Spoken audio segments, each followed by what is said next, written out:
बच्चों, कैसे हो आप लोग?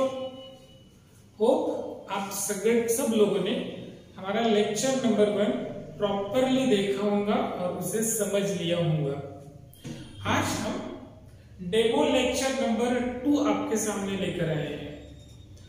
अब आज हम क्या देखने वाले हैं डेमो लेक्चर 2 में कि भाई हमने तो अभी साइंस को एडमिशन ले ली है, अब हमने पढ़ाई तो करना है, तो हमें कौन सी एग्जाम्स अटेम्प्ट करनी पड़ेंगी ड्यूरिंग द 12th एग्जामिनेशंस, है ना। हमारा सिलेबस कंप्लीशन होने के बाद हम कौन सी एग्जाम्स अटेम्प्ट करने वाले हैं, आज हम ये टॉपिक पे डिस्कस करने जा रहे हैं। ठीक है, हम आपसे एक रिक्वेस्ट करते हैं सारे बच्चों से कि देखिए अभी तक के हमारा कोई भी सिलेबस या कुछ भी सब्जेक्ट का पढ़ाना शुरू नहीं हुआ है, तो हम आपसे इतना ही कहना चाहते हैं कि आप किसी भी चैप्टर्स के वीडियो लेक्चर्स फिलहाल मत देखो। जब हम बताएंगे या हमने आपके लिए एक बहुत अच्छे से वीडियो लेक्चर्स बनाए हैं, आप उन्हीं वीडियो लेक्चर्स को देखो, क्योंकि आप फ्रेशर स्टूडेंट हो, आपको बेसिक नॉलेज कम होने की वजह से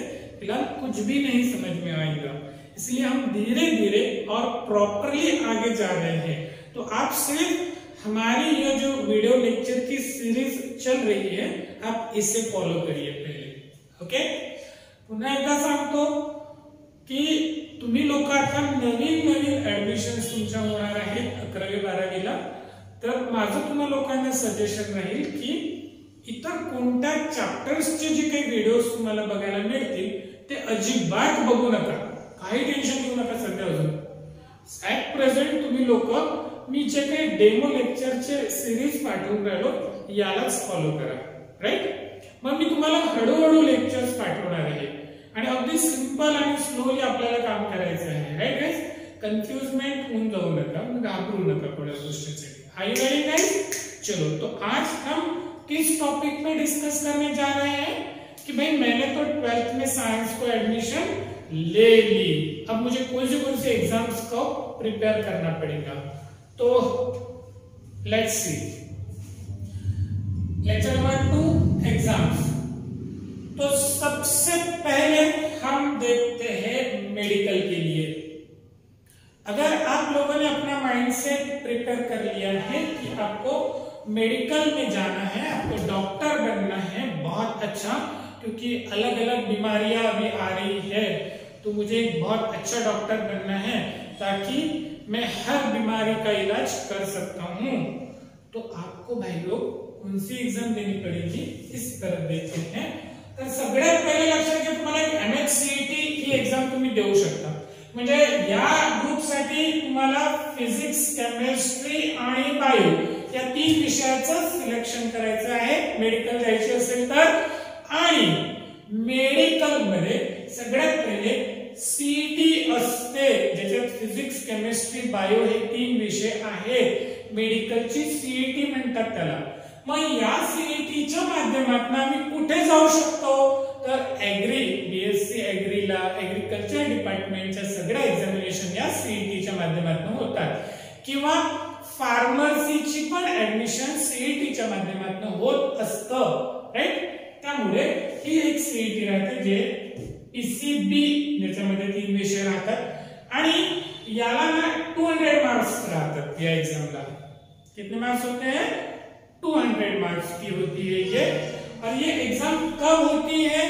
ये exam after the board examination, आपका बोर्ड होने के बाद, मतलब अब फिलहाल 21 में है हम लोग, आपको ये एग्जाम 22 में देनी है, सॉरी 23 में देनी है। यू आर इन 11, 22 में आप 12th में जाओगे, तो 23 में आफ्टर बोर्ड एग्जामिनेशन ऑफ 12 उस वक्त आपको ये सीईटी की एग्जाम देनी पड़ती है, जिसको 200 मार्क्स देते हैं। या 200 मार्क्स मध्ये तुम्हाला 3 विषय राहतात। यात फिजिक्स राहतं 50 मार्क्स साठी, केमिस्ट्री 50 मार्क्स साठी आणि बायो 100 मार्क्स साठी। असे हे 200 मार्क्सची सीईटी PCB ग्रुपच्या माध्यमातून तुम्ही देऊ शकता। Okay guys, okay. याच्यामध्ये निगेटिव्ह मार्किंग अजिबात नसते, म्हणजे जेवढे क्वेश्चन आपण अटेम्प्ट केले तेवढ्या क्वेश्चनचे आपल्याला मार्क्स मिळतात, एका क्वेश्चनला 1 मार्क्स. ओके, सो एक question 1 mark, no negative marking. इसका सिलेबस भी बहुत इजी रहता है. इसका जो सिलेबस रहता है ना, ये सिर्फ स्टेट बोर्ड रहता है. ओके, जो स्टेट बोर्ड की टेक्स्ट बुक आपको लेनी पड़ेगी 11th-12th की, and from that text book only all the questions come in this examination. तो इजी होती है सीईटी की एग्जामिनेशन. हमने सीईटी का भी प्रिपरेशन करना चाहिए, अपने आप हो जाता है वो. ठीक है, अगर नीट दे रहे हो तो. चलो, सेकंड एंड मोस्ट इंपॉर्टेंट, जिसके लिए आप लोग वेट कर रहे हो, the next examination is called as NEET. MBBS, BDS, BAMS, BHMS, homeopathy, everything. मतलब जितनी भी मेडिकल की कॉलेजेस है, उन सभी कॉलेजेस को अगर आपको एडमिशन लेनी है तो आपको ये वाली एग्जाम देनी पड़ती है, which is called as NEET. याला काय म्हणतो आपण? नीट. आता ये वाली एग्जाम कुल मिला के 720 मार्क्स की होती है. कितने मार्क्स की होती है? 720. नीट देने के लिए आपको कौन से सब्जेक्ट की जरूरत होती है? तो सबसे पहले आपको फिजिक्स, उसके बाद में आएगा आपको chemistry, and then it will comes bio. Physics, chemistry और बायो, ये 3 सब्जेक्ट के मार्क्स ही नीट एग्जाम में कैलकुलेट होते हैं. इंग्लिश या फिशरी या अदर कोई सब्जेक्ट को कोई वैल्यू नहीं. हमें इन तीनों सब्जेक्ट में ही मार्क्स कवर करने पड़ते हैं. तो देखो भाई, फिजिक्स कितने मार्क्स का होता है? तो नीट एग्जाम में फिजिक्स सब्जेक्ट 180 मार्क्स का होता है. केमिस्ट्री भी 180 मार्क्स का होता है. और सबसे इंपॉर्टेंट होता है बायो, जो है 360 मार्क्स. ओके, इजी रहता है थोड़ा सा बायो, जितना मार्क्स स्कोर कर सकते हैं. तो बायो 360 का रहता है, केमिस्ट्री 180 का रहता है, फिजिक्स भी 180 का रहता है. ये एग्जाम में मार्किंग कैसे देते हैं? देखो, फिजिक्स के आपको कुल मिला के 45 क्वेश्चंस आएंगे एग्जाम में. एक क्वेश्चन को आपको 4 मार्क्स मिलते हैं, करेक्ट वाले क्वेश्चन को. और यहाँ नेगेटिव मार्किंग भी होती है. अगर हमने कोई क्वेश्चन गलत किया तो 1 मार्क्स माइनस होता है. तो नेगेटिव मार्किंग नीट में रहता है, इतना समझ लेना भाई. ओके, सिमिलरली केमिस्ट्री मध्ये 45 क्वेश्चंस राहतात 4 मार्क्स साठी, आणि बायो मध्ये 90 क्वेश्चंस राहतात. ओके, तो इन सबका अगर हम टोटल करते हैं तो यू विल गेट 720 मार्क्स. तो नीट एग्जामिनेशन के लिए physics, chemistry, bio which is of 720 marks, each 180, 180 and 360. तो इतना तो समझ में आ गया ना भैया हमें कि नीट एग्जाम करनी है तो ये तीनों सब्जेक्ट का ऐसा है. तो बच्चे भी कैलकुलेट करते रहते हैं. जो रिपीटर्स है ना, वो लोग क्या करते हैं, बायो 360 का है ना तो बहुत इजी है और हार्ड वर्किंग सब्जेक्ट है, हम बायो के पीछे भागते हैं. हाँ, धड bio bio bio bio bio करतात. पण मग करतात तर खूप चांगलं करतात. 350च्या वर त्यांचा बायोचा स्कोर येऊन जातो. मग सेकंड प्रेफरन्स ते केमिस्ट्रीला देतात, कारण की थोडं केमिस्ट्री फिजिक्स पेक्षा इझी आहे. मग खूप केमिस्ट्री करतात. मग याच्यात त्यांना जवळपास 100+ चा स्कोर येऊन जातो. परंतु या 2 विषयाचा अभ्यास करण्यामुळे ते काय करतात, फिजिक्सला असं भीती निर्माण करून घेतली फिजिक्सच्या बद्दल. अरे यार, बहुत टेंशन वाला सब्जेक्ट है, बहुत हार्ड सब्जेक्ट है, कितना भी करो उसका आंसर आता ही नहीं है. तो बिकॉज ऑफ दैट डर, जो अंदर डर बैठा है फिजिक्स के बारे में, हमने कितना भी ये दोनों सब्जेक्ट का पढ़ाई करो ना भाई, अगर हमने फिजिक्स के बारे में सोचा नहीं, हमने फिजिक्स का पढ़ाई नहीं किया ना, तो हम नीट क्रैक नहीं कर सकते. आपको कुछ भी हो जाए, एट एनी कॉस्ट फिजिक्स का पढ़ाई करना ही पड़ता है. तो मेरा कहने का मतलब इतना है कि बायो, केमिस्ट्री और फिजिक्स, इन सभी को एक समान कैटेगरी में रखना चाहिए और एक ही लेवल में सबका स्टडीज करना चाहिए। हाँ, हम मानते हैं कि हम बायो का थोड़ा ज्यादा पढ़ाई करेंगे, लेकिन जितना टाइम आप केमिस्ट्री को दोगे उतना ही टाइम आप फिजिक्स को भी दो, ताकि आपका ये स्कोर कंसिडरेबल हो जाए। ओके, कारण की जर तुम्ही ओपन कॅटेगरीचे असाल ना तर तुम्हाला आताच्या परिस्थितीत 600 प्लसच मार्क्स पाहिजेत। ओबीसी कॅटेगरीचे असाल ना तर आताच्या परिस्थितीत तुम्हाला 580 प्लसच मार्क्स पाहिजेत तुमच्या बॅचला। आता सांगतो ना मी, तुमची बॅच जेव्हा नीट करेल ना तर तेव्हा तुम्हाला ओपन कॅटेगरी वाले ओपन वाले 600 प्लस, ओबीसी वाले 580 प्लस, त्याच्यापेक्षा छोटी डाऊन क्लास 550 प्लस, आणि इतर क्लास कोणी असो सगळ्याला मी सांगतो 550 प्लसच्या वरच लागणार आहेत मार्क्स। त्यामुळे कॅटेगरीवर डिपेंड राहूच नका, 600 प्लसचा एम डोक्यात ठेवा आणि कामाला लागा। अगर समझ में आ गया तो देखो भाई, पढ़ाई करते वक्त नीट की हमें ये सारी चीजों को फोकस में रखना चाहिए। अलग है, तो इस बार में हम लोग धीरे धीरे मैं आपको बताते रहूंगा, लेकिन फिलहाल तो इतना समझ लो कि 720 के लिए थी, एक से 360 एग्जामिनेशन। इसमें कौन से बुक्स या कौन सा सिलेबस आपको प्रिपेयर करना पड़ता है। तर माझं असं वैयक्तिक मत आहे की खूप काही असं बाजार जमा करून घेऊ नका। ओके, सबसे पहले आप 11 और 12 दोनों, 11 और 12 दोनों का state board book text book खरीदना बहुत जरूरी है, क्योंकि अब ये जो नया हमारा टेक्स्ट बुक सिलेबस आ गया ना, बहुत अच्छा है बच्चों। अगर हम नई टेक्स्ट बुक अच्छे से पढ़ते हैं ना, thoroughly line to line word to word हम अगर पढ़ते हैं ना, तो हमें पूरी इंफॉर्मेशन दी है उसमें। जितने भी नीट एग्जामिनेशंस में क्वेश्चंस आते हैं the all are from this text books only. तो पहला काम आप करो, ये बोर्ड की 2 टेक्स्ट बुक खरीद लो, you will have to continue with this. Secondly, NCERT के टेक्स्ट बुक, जिसे आप सीबीएसई के टेक्स्ट बुक भी बोलते हो, ये एक बार खरीद लो।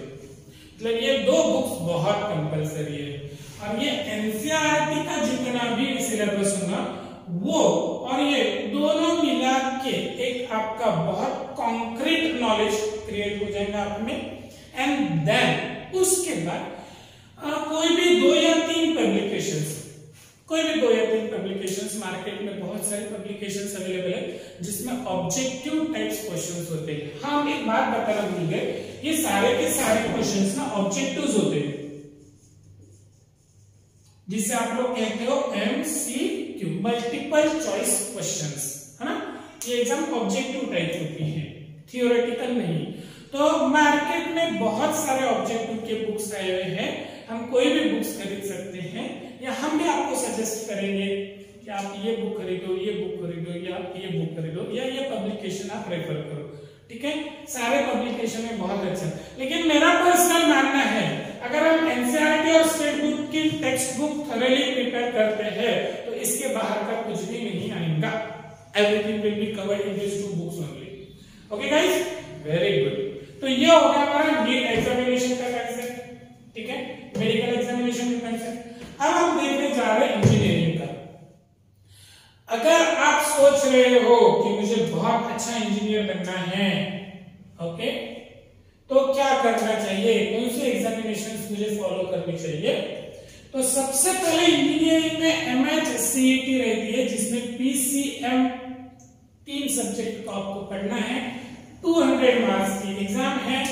Okay, and in this 200 marks no negative marks and it is completely state board syllabus. ये वाली टेक्स्ट बुक इसके पूरे काम में आती है। एनसीईआरटी को फॉलो करने की जरूरत नहीं, सीबीएसई को फॉलो करने की जरूरत नहीं। सरळ सरळ महाराष्ट्र बोर्डाच्या 2 टेक्स्ट बुक आलेल्या आहेत, 2 11वीच्या आणि 2 12वीच्या। दोन्हीही टेक्स्ट बुक विकत आणायच्या, त्या थॉरली प्रिपेअर करायच्या। यू कॅन स्कोर 200 में से 190, 195, 180 मार्क्स इजीली आप कॉन्क्रीट। अब हम इसमें ले सकते हैं, ये तो हो गए सीईटी एमएच सीईटी। अब ये एमएच सीईटी से हम कहाँ एडमिशन ले सकते हैं? हमने लास्ट लेक्चर में भी आपको बताया था, अगर आप ये एग्जाम क्रैक करते हो तो all type of engineering colleges which are located in Maharashtra, आपल्या महाराष्ट्रातल्या कोणत्याही कॉलेजमध्ये अकॉर्डिंग टू रँकिंग या एक्झामच्या माध्यमातून तुम्ही ऍडमिशन मिळवू शकता। Okay good. त्यानंतर येतं JEE Mains. JEE Mains is a challenging examination, मस्त एक्झाम आहे जेईई मेन्स। फालतू पोरांचं काम नाही, ज्याला चॅलेंज एक्सेप्ट करण्याची ताकद असते ना त्यांनी जेईई मेन्स मध्ये यावं। ओके, असं घाबरट लोक जेईई मेन्स मध्ये चालत नाहीत। जेव्हा तुम्ही एक्झाम मध्ये पेपर लिहायचा मला मजा येते, मला लेक्चर्स मध्ये जातात। पुन्हा जेईई मेन्सचा स्कीम कसं राहतं ते बघून घे। एक राहतं फिजिक्स, एक राहतं केमिस्ट्री, एक राहतं मॅथ्स। याच्यात पण तीनच विषय, फिजिक्स केमिस्ट्री मॅथ्स। आणि फिजिक्स 120 मार्क्स का रहता है, केमिस्ट्री 120 मार्क्स का रहता है, और मैथ्स भी 120 मार्क्स का रहता है। भाई हिंदी चीनी भाई में तीनों को समान बंटवारा कर दिया। यहाँ इन दोनों को समान मगर बायो ने ज्यादा ले लिया। यहाँ मैथ्स वाला बोलता नहीं भाई तुम दोनों भी उतने ही इंपॉर्टेंट हो जितना मैं हूं, तो हम एक साथ लेते हैं। तो तीनों का सब्जेक्ट 120 120 120। इतना तो समझ में आ गया, बहुत अच्छा। अच्छा, इसमें से 120 में से क्वेश्चन कितने रहते हैं एमसीक्यूज? तो एक सब्जेक्ट के 30 एमसीक्यूज रहते हैं। कितने? 30। तो 30 multiplied by 4, 30 multiplied by 4, 30 multiplied by 120, total कितना हो जाएगा भाई? तो जेईई मेंस एग्जाम रहती है 360 मार्क्स की। कितनी रहती है? 360 मार्क्स की। तो फिजिक्स केमिस्ट्री मैथ्स इन सबको कैलकुलेट करके 360 मार्क्स हमें चाहिए। And for your kind information भाऊरे, मागच्या वर्षी जेईई मेन्स मध्ये 360 पैकी 360 मार्क्स घेणारे 2 पोरं होते। विचार करा किती टॅलेंटेड असते ते, all India level out of out. अच्छा, अरे बोलना इजी है भाई, तुम जब बुक्स पढ़ोगे तो समझ में आ जाएंगे क्या एग्जाम की कंडीशन। चलो वो तो बाद में देखेंगे। इसमें भी एक नेगेटिव मार्किंग रहता है, -1 for wrong answer and 4 marks for correct answer. अब इसके बाद जेईई मेंस के बाद आता है जेईई एडवांस, आप जिसे आईआईटी कहते हो। तो ये जो एग्जाम देते हैं ना, तो ये JEE Mains examination all over India के सभी स्टूडेंट ये एग्जाम को अप्लाई करते हैं। तो नियर अबाउट हर साल 10 लाख 15 लाख तो बच्चे ये एग्जाम को अटेम्प्ट करते हैं।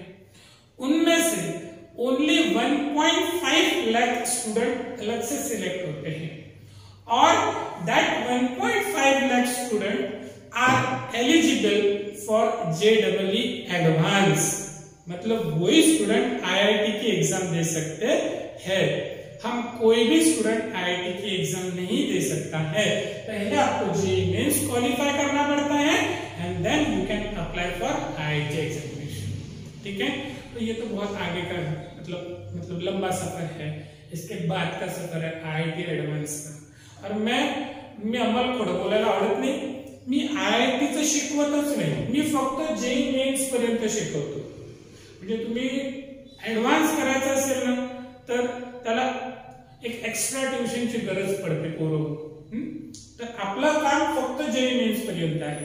एमएससीईटी जेव्हा नीटला काही प्रश्नच नाही, नीटचा आपण एकदम डीप लेवलला घेऊया। आईआईटी एडवान्स आपण एश्युरिटी नाही देत। जर तुम्ही चांगले ट्रॅक करत असाल ना तर आपण एक मोठ्या क्लासची अरेंजमेंट करू शकतो, किंवा आपण तिथे काही ना काहीतरी पर्याय व्यवस्था करूया। But at present we are talking about JEE Mains only. Okay guys, चलो आगे चलते हैं। एक एग्जाम में लिखना भूल गया, वो है Maharashtra board exam HSC, higher secondary examination. Board exam भी आपको देनी पड़ती है। ये बोर्ड एग्जाम में थियरी के क्वेश्चंस आते हैं, जिसमें आपको डिस्क्रिप्टिव लिखना पड़ता है। आणि तुमची बैच काही एवढी नशीबवान नहीं है, एक बार आपको चांस मिल गया ये साल कि आपके 10वीं एग्जाम कैंसिल होगी। हर साल कोरोना नहीं आएगा, अब हमें चाहिए भी नहीं कोरोना, और हर साल कोई मुसीबत नहीं आएगी, हमें कोई मुसीबत चाहिए भी नहीं, और हर साल एग्जाम कैंसिल नहीं होंगी, हमें एग्जाम कैंसिल करना भी नहीं है। तो बोर्ड एग्जाम को तो आपको 2023 में अटेम्प्ट करना ही है। तो बोर्ड एग्जाम आपको, जिसमें आपको physics, chemistry, maths, bio, English, fishery, जो कुछ भी आपने लिया होगा वो सारे बोर्ड एग्जाम आपको अटेम्प्ट करना पड़ेगा।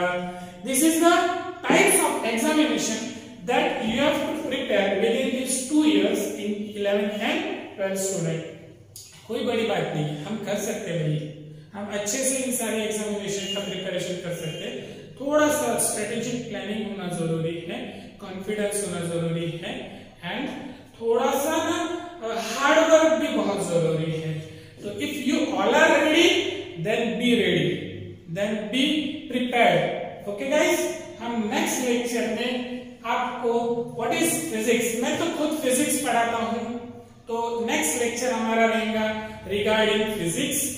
फिजिक्स का कैसा पेपर रहता है, कितने मार्क्स का रहता है, उसमें क्या क्या पूछते हैं, कौन सी बुक्स हम फॉलो करना चाहिए, ये सारा इंफॉर्मेशन का लेक्चर अब हम कल से स्टार्ट करने जा रहे हैं। तो यहाँ तक कि हमारा लेक्चर 2 था, समझ लो, बहुत अच्छे से रहो, be safe, be healthy. Thank you.